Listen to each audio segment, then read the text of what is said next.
Hello YouTube, this is Morgan, Airspeed Prime here with my next Avatar weekly discussion topic of the week video. Said week a few too many times there, but you get the point. This week's topic is going to be one suggested to me by a few people on Tumblr and elsewhere, and that is just to discuss Aang as a character. And you all probably know, if you've watched a bunch of my videos, that Aang is my favourite character in all of Avatar, so definitely have a lot to say about him. And to start this off, I think the best thing to do is actually to just address the fact that Aang may be the main character of the show in our fandom that is liked the most, but he's not always the first character who comes up when you talk about Avatar The Last Airbender. When you bring up the subject of who has the best character arc in Avatar The Last Airbender, most of the time Zuko comes up before Aang does, and I can understand why. Zuko's arc is very clearly a huge change, and it's a constant thing throughout the entire series. When will he finally make the right choice? And they put a lot of drama around the fact of oh, he's gone back, he's turned around again, now he's finally made the good decision. So his arc is, I suppose, a lot more flashy compared to Aang's, but I do think Aang works really well as a main character and has a really interesting arc overall. And when it comes down to it, his arc is that of the reluctant Avatar. That's what many people call it, and that's exactly what it is. He is the opposite of Korra. He is the Avatar who grew up, and when he was told he was the Avatar, didn't see it as this positive thing, really. At that stage in his life, the change that they wanted and the crazy circumstances around why he was told when he was told meant that rather than it being this cool thing, him learning that he was going to be able to learn all four elements and stuff like that, it was just this thing that had a bad effect on his life because it changed everything about the way he was living.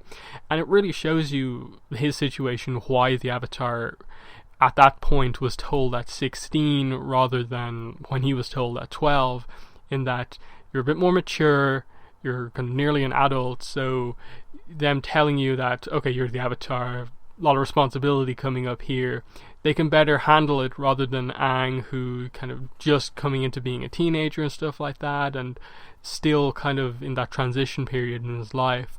And so you can understand why it was eventually changed to basically, yeah, as soon as any Avatar shows signs of being the Avatar, we're just gonna let them know and start the process there. That's what it was like with Korra. They started training her from basically the second they found her and stuff like that. So that makes a lot more sense in that she grew up knowing she was the Avatar, and so she was never in any doubt of how does this affect me? What does this mean that I have to do? Whereas Aang went basically 12 years of just being a normal kid, and then was told basically, yeah, war is coming, so we kind of need to train you up right now, and yeah, you're gonna not be able to mess around with your friends anymore. They're gonna treat you differently because of your powers, because you're only finding out now, and all of this other stuff. And so you can understand exactly why he is so reluctant to take on the role, because he sees it as this thing that just changed so much for him rather than this positive thing. And it's an interesting idea about the Avatar who just wanted to be a normal person, but because Aang happens to be a reincarnation of one, he happens to be the Avatar, and so is kind of required to just take on this role and put so much of himself on the line to be the Avatar and be the kind of hero at this point in time. And it obviously leads to some harsh decisions that he makes, running away when Gyatso had kind of worked some stuff out with the other Airbender elders, and ending up trapped in ice for 100 years and waking up again, another kind of tragic kind of start to his kind of role as the Avatar. He's gone for 100 years and then wakes up and realizes that basically everyone I knew is dead at this point in time. Boomy being alive is a crazy thing because he's 112 and he's still doing good stuff as the king. So you get a lot of really interesting things just straight off the bat in terms of Aang's history and what makes him that reluctant Avatar.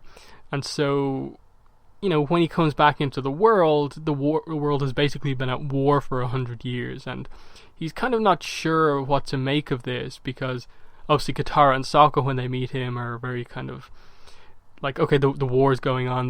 They're gradually telling him this stuff, and then Katara kind of hints that, like, no one's seen an airbender in like 100 years.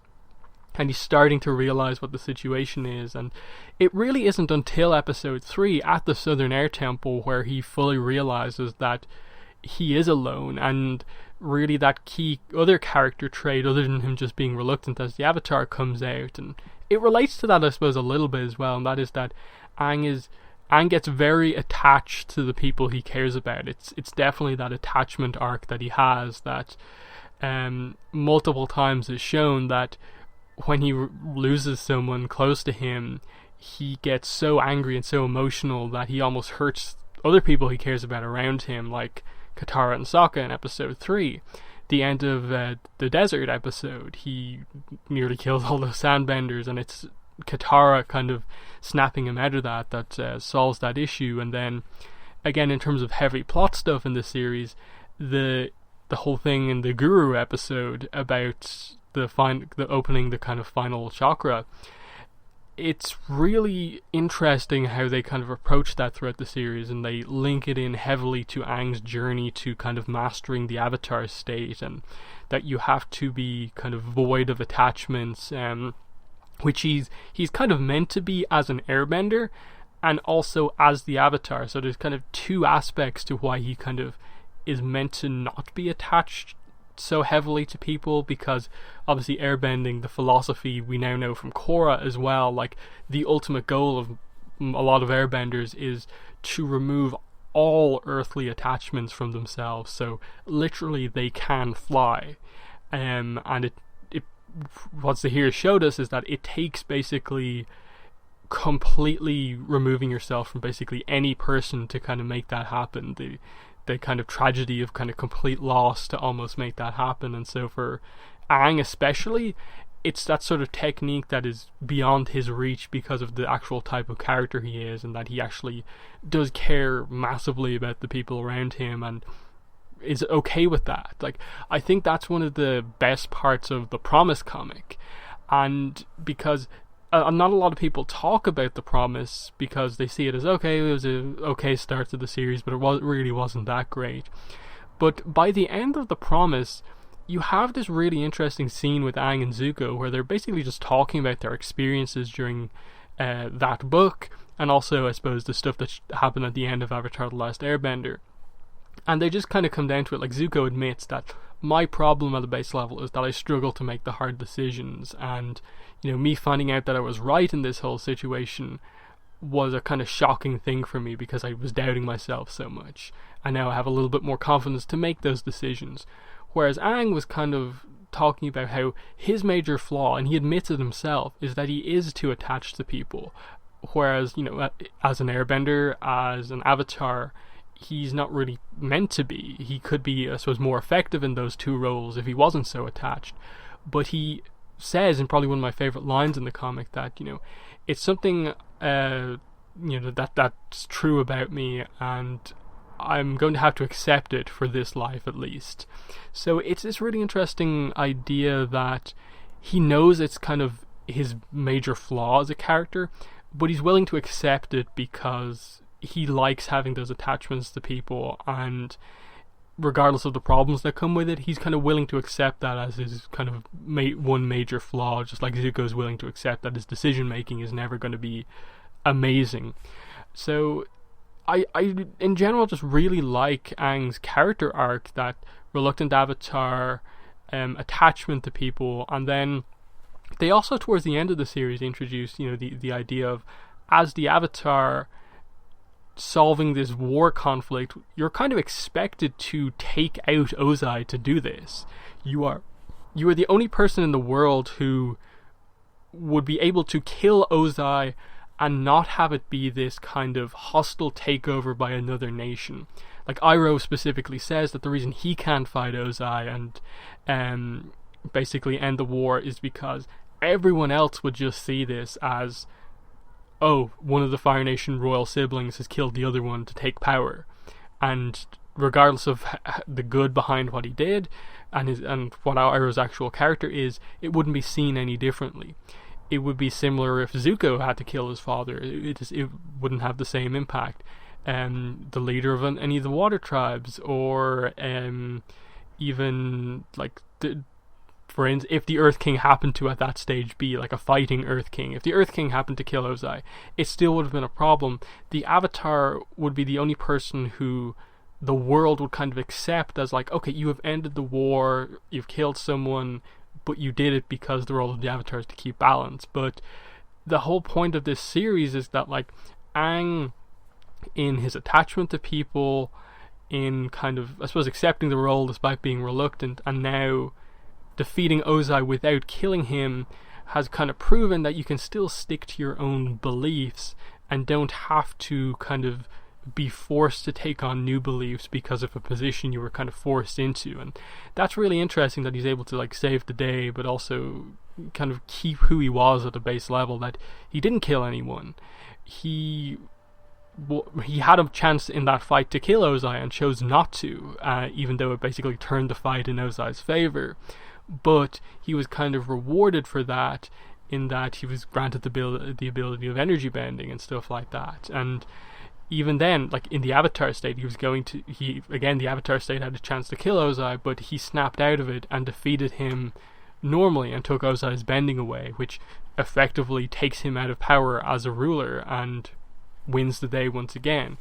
So, in terms of they're his main character arcs, and it's really interesting because he is this character out of time in the series. He is from 100 years ago, but because he's so young, he just adapts to life as it is, kind of 100 years on, and very much, like he's that sort of character who couldn't do it without his friends. Like episode 3 shows that if he didn't have like Katara, Sokka, and then the rest of his friends who joined him along the journey, this whole thing wouldn't have happened. He needed people to replace those people from his past that he cared about, Gyatso, specifically, and his other friends. He needed Katara, Sokka, and those people to help him on his journey. And they played up the whole friendship thing, helping to save the world, but they didn't go overly heavy on that. It was just the kind of thing that happened to be the case in the series, which I definitely appreciated overall.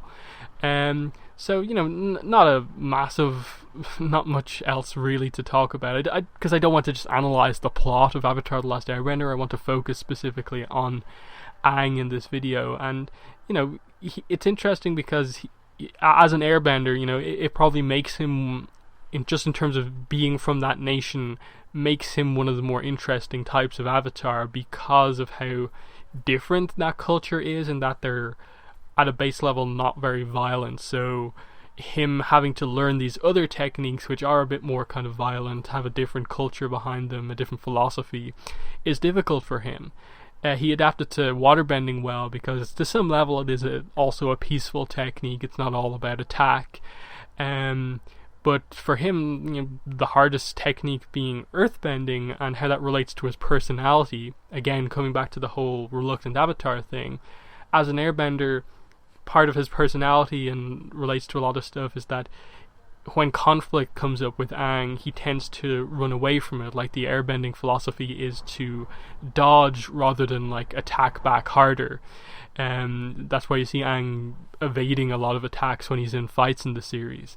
And he does that in relation to actual non-physical conflicts as well.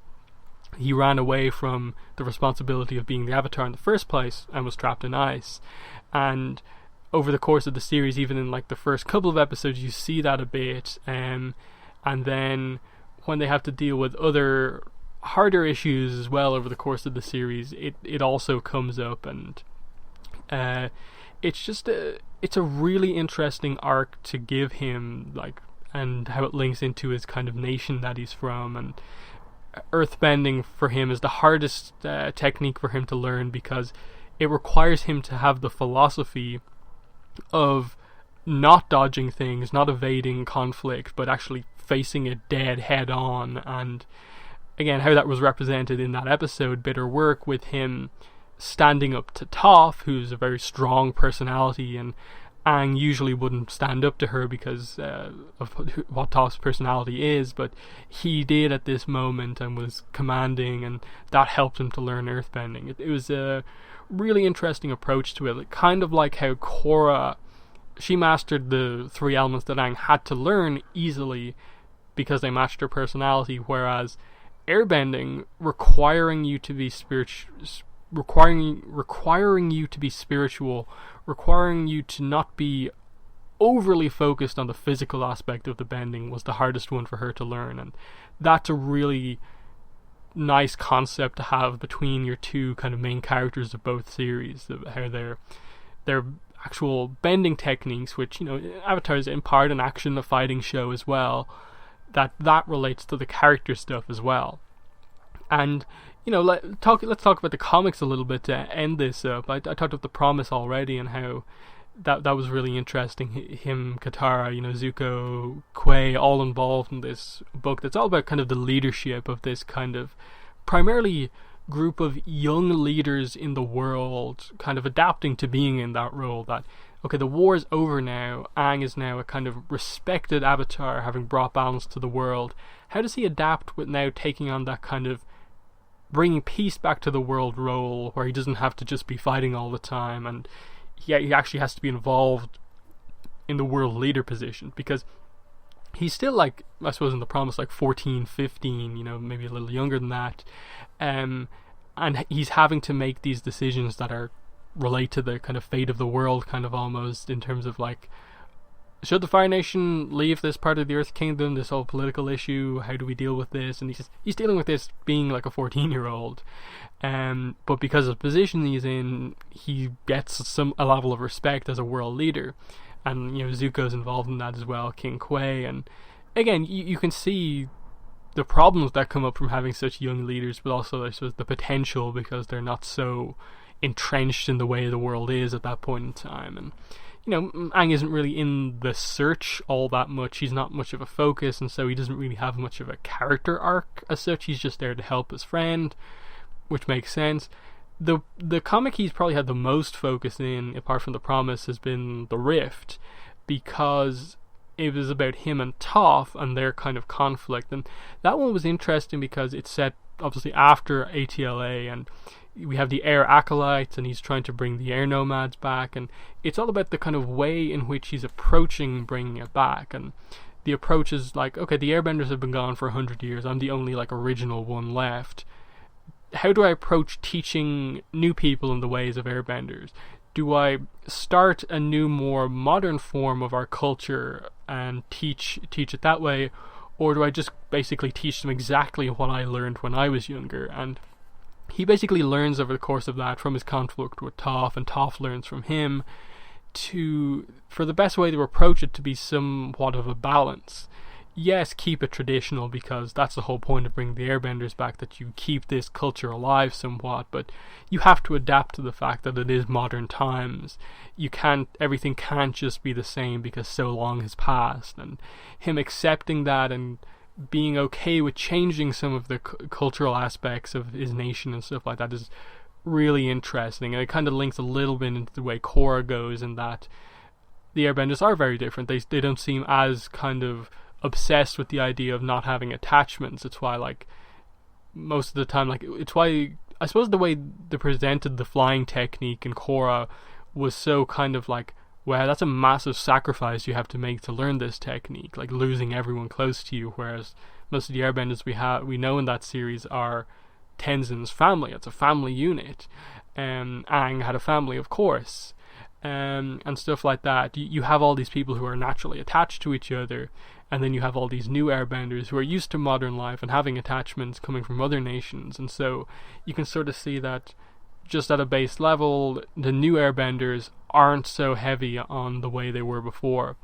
But I suppose I'm moving away a little bit away from Aang, but I suppose it's just showing that he basically, in bringing back the airbenders, made it so that they weren't so focused on the traditional stuff, that he was okay with modifications being made, and he learned over time to accept that. That was an interesting thing for him. Smoke and Shadow Part 1, at least, I've read it. He's not in it all that much, but he will be back in part 2 and 3. But for the most part, his involvement in like the other series he hasn't been a focus in has been as this basically the role of the Avatar, the bridge between humans and spirits.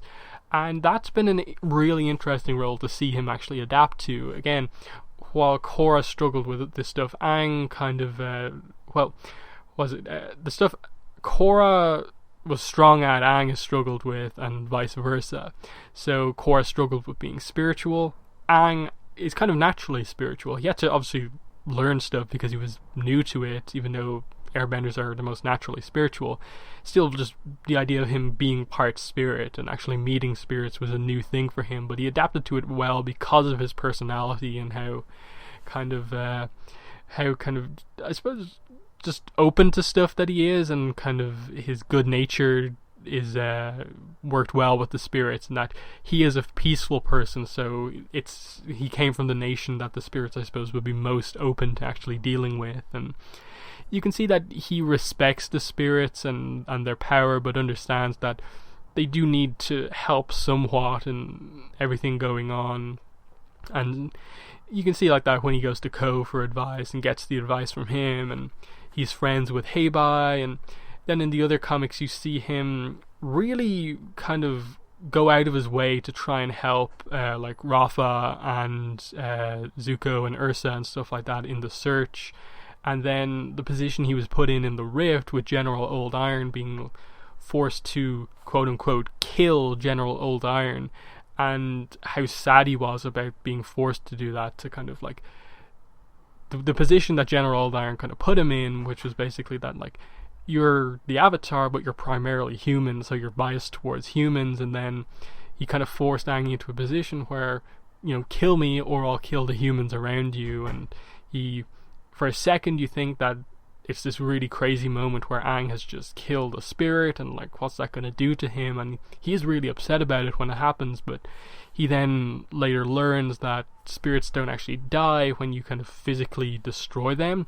They're just kind of reborn, or just change form, and they're kind of reborn that way. So he has a lot of learning to do, but definitely I'm excited to see where the comics go with him, and just kind of gradually see him transition from Aang at the end of ATLA up until the point where we see him in like Korra and how wise he is, and still a little bit goofy, like as you can see, like Toph making fun of him in flashbacks and stuff like that. But I would very much like to see where he kind of gets that advice from, when you hit your lowest point, you're open to the greatest change. Like, I kind of like to see one of the comics maybe focus on him and see him learn that piece of advice and have it hit home as like a really important thing for him. But that's about where I'll end the video. Again, we went a little bit all over the place there. We touched on a lot of aspects of his character, but I suppose the main thing I wanted to get across here is just that, yes, Zuko has the more clear and obvious like development as a character, going from basically a villain in book 1 to the hero Fire Lord at the end. Aang still has a really good arc and transformation himself. He goes from this guy who is actively wanting to avoid taking on his role as the Avatar, hiding it from people, to being this 12-year-old kid who ended the war. He defeated the Fire Lord and ended the war, and is a master of 4 elements, and is this really young, nearly fully realized Avatar. That's an impressive arc for him, and all of the other stuff I talked about, how his issues with attachments and how he kind of got over that in time. It's just really interesting what they've done with him, and the comics have covered some really interesting ground with him. As I said, definitely go out of your way to read that kind of scene with Aang and Zuko from the very end of The Promise. It's a really good scene, definitely one of my favourites. But in the comments, let me know what your thoughts were on the video, your thoughts on Aang, and if you have a suggestion for the topic that I should do for next week's video, definitely let me know that as well. But other than that, thanks for listening to this video, and bye.